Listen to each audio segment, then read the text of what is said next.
자, 여러분 고전 산문 1강인데요. 여기에 민담 2개가 소개가 되어 있네요. 아주 옛날 이야기를 우리가 설화라고 하고요. 설화의 종류에는 신화, 전설, 민담 등이 있습니다. 근데 여기서 지금 민담 2편을 소개하고 있는데요. 가와 나의 차이는 가는 구연자의 이야기를 직접 채록한 거예요. 그래서 구어적인 진술로 되어 있고요. 그 다음에 나는요, 야담에 기록된 설화예요. 민담인데 이제 기록된 형태로 되어 있죠. 그래서 문어체로 되어 있고요. 자, 그렇다면 어떻게 주체적인 내용이 있는지 한번 보도록 하겠습니다. 일단 이번에 보기를 보니까요. 천잘리긴 아이는 주인공이 논리적 대화법을 통해 모순되는 대답을 하도록 유도해서 잘못을 스스로 인정하게 하는 이런 구조로 되어 있대요. 그 다음에 3번의 보기도 좀 보겠습니다.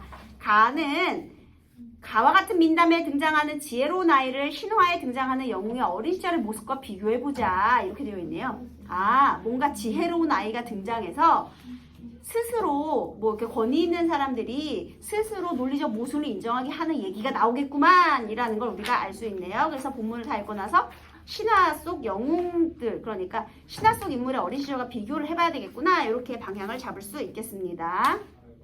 참고로 이 내용은요, 남양주 지역에서, 우리 지역이죠, 뭐 우리까지는 아니어도 뭐 여기 왠지 남양주 하면 경기 북부니까 근처 같잖아요. 거기서 이제 채록한 이야기가 되겠습니다.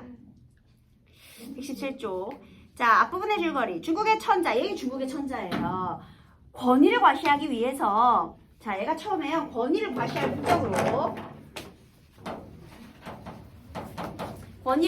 목적으로 조선의 인재가 있는지 시험한다는 명목으로 중국 땅 전체를 덮을 바람막이 포장과 두만강에 물을 담을 가마를 바치라 라는 명을 내립니다. 중국 땅 전체를 덮을 포장, 그러니까 커튼 만들고요. 무슨 소리야. 두만강에 물을 담을 포대기를 만들어 보내래요. 얘들아, 이거 실행 가능해, 불가능해? 불가능해. 이게 천자의 횡포예요. 그래서 천자가요, 이제 강대국의 횡포죠. 여기서 실행 불가능한 요구를 해요. 어마어마하게 큰 포장과 가마를 만들어서 보내라 라는 것이죠. 권위를 과시하기 위해서요. 횡포를 부렸어요. 조정에서 해결책을 찾지 못해 임금님이 근심한다는 소식을 듣고 정승의 아들인 12살배기 아이가 임금을 찾아갑니다. 얘가 지금 아이예요. 12살이거든요. 그 임금님은 어른이겠죠. 자, 그런데요, 임금님은 왜 근심을 하죠? 이 문제가 실행 불가능하다는 걸 알면서도 얘를 고지고대로 해결을 하려고 하니까 근심을 하는 거야. 해결할 방법이 없지. 이걸 어떻게 만들어. 그죠? 그래서요. 자, 우리 여기서 임금은요, 경직된 사고를 가진 어른들. 이 문제 자체가 잘못된 문제잖아. 그런데 그거를 비판적으로 문제 자체의 모순을 비판적으로 바라보지 못하고 있죠. 그런데 이 아이가 갔어요. 그래서요. 그러니까는 그러니 그거 아는 인재가 우리 조선 땅에 있느냐? 그거가 뭐겠니? 그거가. 이 문제를 해결할. 그러니까 이것들을 만들 방법을 아는 인재가 우리 조선 땅에 있느냐? 이렇게. 얘들 원래 구어적인 표현에서는 앞에 했던 얘기는 생략을 많이 하죠. 그러니까는 그 12살 먹은 정승의 아드님이 한 소리가, 이 주인공인 아들을 아드님이라고 높였죠, 구연자가. 제가 가겠습니다 그랬어요. 제가 사신으로 가겠습니다 였겠지. 얘는 또 생략도 많아요. 그래서 구연자의 이야기 속에는 생략된 부분도 많고요. 그러면 가마를 얼마나 크게 거주랴. 그러면 포장을 얼마나 크게 해주랴. 자, 얘 봐봐. 얘 어떻게 해결하려고 그래? 이거 여기 괄호해보세요. 임금이요, 야, 그러면 네가 갈 때 우리가 얼마만큼 큰 가마와 포장을 만들어줘야 하겠니? 이게 경직된 사고에서 비롯된 해결 방법이라는 거죠. 고지고대로 하려고 하니까요. 그러니까는 가마도 싫고 포장도 싫고 자 하나하고 주발 하나하고만 주십시오. 자, 아이가요, 뭘 들고 갔느냐면요, 자하고 주발을 들고 갔어요. 자, 아이가 임금한테 요구한 자와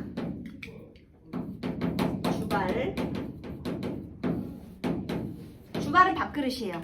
이 조그만 자하고요. 그 다음에 밥그릇 하나만 챙겨주세요 했어요. 자, 얘를 가지고요, 얘가 문제를 해결할 거예요. 어떻게 해결할 거냐? 일단 여기도 괄호해 보세요. 가마도 실고 포장도 실고 자 하나하고 주발 하나만 주십시오. 얘는요 이것을 가지고요 스스로 천자가 자신의 이 요구가 논리적 모순을 가지고 있었다를 인정하게 만들 거거든요. 그래서 이 아이는요 비판적인 그 다음에 융통적인 사고를 하는 사람입니다. 그러니까 아이가 이제 경직된 사고를 하지 않고 비판적인 사고를 했어요. 그래서 문제 자체의 모순을 비판할 수 있게 된 거죠. 그걸 비판하기 위한 도구고요. 그 다음에 그랬어요. 그래서 그거를 참 다 임금님께서 해주시니까 그거를 이거 봐 반복을 많이 하고 있네요. 이 도포 소매 안에다 넣어가지고 중국을 건너갔어요. 그래 중국을 건너가 이것도 반복이죠. 중국 천차한테로 들어서니까는 조선서 들어온 사신입니다. 사신입니다. 여기서 구연자의 이야기를 통해요 반복을 많이 하고 있습니다.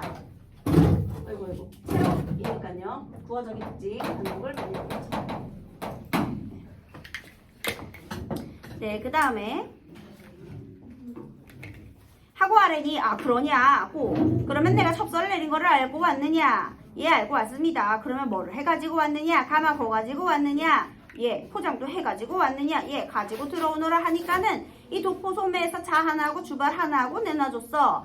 그래 이걸로 어떻게 두만강을 제치며 이 바람을 막느냐? 라고 하니까 자 처음에는 권위적으로 이런 요구를 했거든요. 천자가요. 그런데 이 아이의 이 자하고 주발을 내밀었거든요. 얘가 자하고 지금 주발을 내미니까 얘가 지금 이걸로 어떻게 막느냐? 의아함을 드러내고 있죠. 그죠? 뭐야 이게? 그랬더니 제 아무리 천재라도 중국 땅이 몇 자 몇치가 되는 줄 알아야 포장을 똑같이 지어올 겁니다. 제 아무리 천재라도 두만강 물이 몇백에 몇 마리 되는 거를 재주십시오. 글쎄 이 자로는 재서 적어주시고 두만강 물은 이 주발로 퍼서 물을 재주신다면 제가 우리 조선에 가서 그와 똑같이 해가지고 들어오겠습니다. 자, 얘가 똑같이 어떻게 했어요?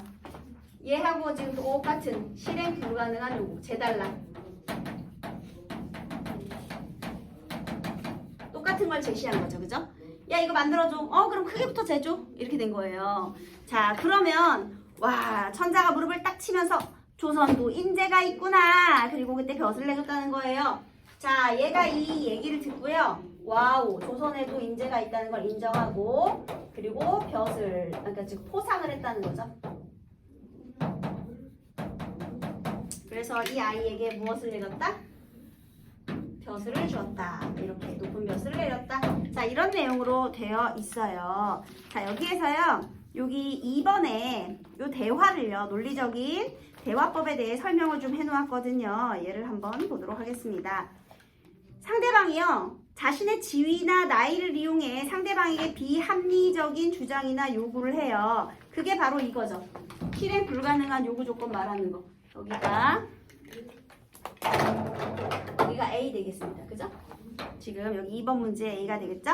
그 다음에 주인공이요. 자신에게 불리한 상황을 뒤집기 위해 새로운 질문이나 요구를 상대방에게 해요. 그게 바로 뭐예요? 요거죠.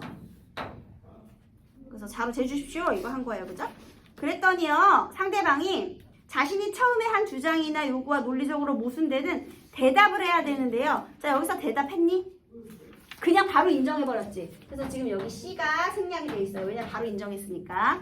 그러면 만약에 그걸 하면 얘가 이렇게 해야 되거든요. 반문을 통해서 네 모순점을 지적해야 되는데 지적하는 것도 없어. 왜냐면 얘가 바로 인정했기 때문에.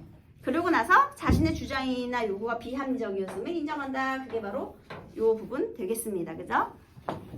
자 일단 지금 여기에는 이게 없는데요. 선생님이 여기 그 사용설명서에 나와 있는 하나 그 설화를 예로 들어줄게요. 뭐가 있냐면요. 겨울에 산딸기라는 설화가 있대요. 상전이 종의 아내를 탐하여 한겨울에 종에게 딸기를 따오지 않으면 아내를 뺏겠다고 했대요. 그게 바로 비합리적인 요구죠. 야 겨울인데 산딸기 따와. 안 그럼 네 아내를 내가 뺏을 거야 했대요. 이제 아빠가 막 힘들어해. 그러니까 이 종의 아들이 또 아이예요. 얘가 찾아갔어. 그래서요. 아빠가 뱀에 물려서 제가 왔습니다 했대요. 그랬더니 상전이 물어봤대요. 야 한겨울에 무슨 뱀이야? 그럼 한겨울에 무슨 딸기죠? 그래서 인정할 수밖에 없었다. 이런 내용이 있습니다. 그래서 이런 내용을 말한 거예요. 됐죠? 그래서 자 2번의 정답은 몇 번입니까? 네 4번. 발화를 요구해서 모순을 인정하지 않았기 때문이다. 그게 아니라요. 인정했기 때문에 말을 하지 않은 거죠. 자 그 다음 3번을 보도록 하겠습니다. 자 여기 3번. 이번에는요. 신화 속에 등장하는 영웅의 어린 시절과 한번 비교를 한번 해보겠습니다. 여기서요.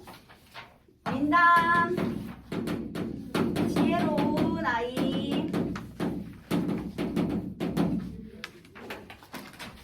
그 다음에 신화, 영웅의 어린 시절. 자, 얘를 비교해보면 좀 어떤 내용이 있느냐. 일단요. 세 번째 줄, 3번 보기 세 번째 줄 끝에 그러나 신화와 비교할 때 민담은 인물들이 일부 세속화된 모습으로 형상화된다는 점에서 차이가 있대요. 가령 신화에서 아이와 대결하는 신적인 존재. 자, 얘네들은요. 대결하는 존재가 신화에서는 신적 존재와의 대결. 근데 대결하는 존재가 세속적인 존재래요. 물론 얘보다는 권력의 우위에 있는 인물. 권력적으로 우위에 있긴 하지만 그래도 인간이라는 거죠. 예, 그래서 그렇게 세속적 권력 관계의 우위에 있는 인물로 나타날 때가 많대요. 아이에게 주어지는 시험이나 대결도요. 민담에서는 힘과 지위를 과시하려는 권력자의 세속적 욕구에 의해 촉발된다. 그러니까 그 대결의 이유. 여기서도요. 그 권력자의 우위를 과시하기 위한. 그래서 세속적인 욕망에서부터 비롯되는데요. 보통 신화 속의 신적인 존재들은요, 왜 대결하냐면요. 그 주인공의 신이한 능력을 부각시키기 위해서 대결을 하거든요. 주인공의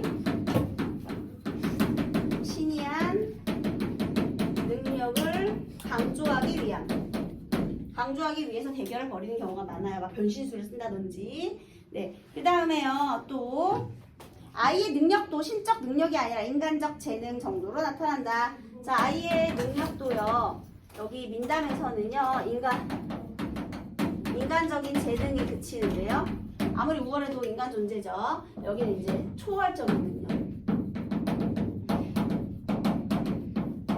능력을 발휘하고요. 마지막으로 능력이 입증된 아이는 신화에서는 건국이나 왕위 계승. 이 반면 우리 민담에서는 높은 지위나 재산을 얻어 세속적으로 성공하는 존재. 세속적 성공. 그러니까 뭐 벼슬을 얻는다든지 어떤 포상, 돈을 받는다든지 그런 결과로 만들어진다. 이렇게 비교할 수 있겠습니다. 자, 그렇다면 3번의 정답은 몇 번일까요? 맞아요. 정승의 아들이 지닌 뛰어난 능력은 세속적 권력 관계에서 우위에 있는 인물과 대결하면서 얻게 된 재능이 아니고 원래 갖고 있던 거죠? 원래 뛰어난 거예요. 좋아. 그렇다면 이번에는 그 다음 작품